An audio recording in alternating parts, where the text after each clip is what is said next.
घने जंगल में एक सुनहरी चिड़िया सुनैना रहती थी। उसकी चोंच मोती जैसी चमकती थी और पंखों से जब वह उड़ती तो लगता जैसे सोने की बूंदें गिर रही हों। जंगल के सभी जानवर उसकी सुंदरता से मोहित थे, लेकिन कोई नहीं जानता था कि वह कहां से आई थी। एक दिन जंगल के जानवरों ने देखा कि सुनैना अचानक गायब हो गई। कोई नहीं जानता था कि वह कहां गई। हाथी, हिरण और तोता सब उसे खोजने निकले, लेकिन कहीं भी उसका कोई निशान नहीं मिला। तभी उल्लू ने बताया कि उसने चिड़िया को जंगल के सबसे पुराने जादुई पेड़ की ओर जाते देखा था।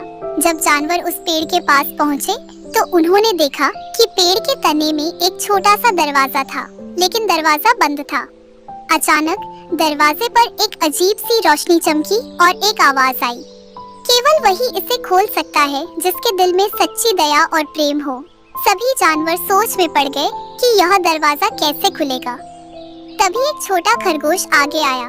उसने कहा, मैं सुनैना से बहुत प्यार करता हूँ। अगर मेरी सच्ची भावना से यह दरवाजा खुल सकता है तो मैं कोशिश करना चाहता हूँ।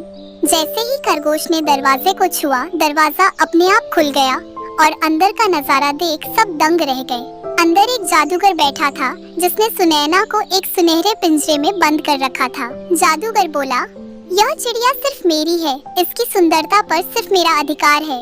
खरगोश हिम्मत जुटाकर बोला, सच्चा प्यार किसी को कैद में नहीं रखता बल्कि उसे आजादी देता है।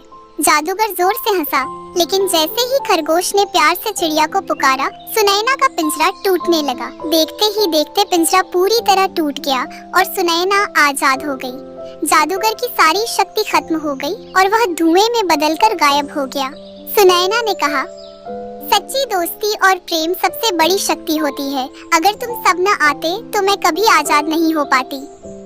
वह जंगल में वापस आ गई और सभी जानवर खुशी से झूम उठे।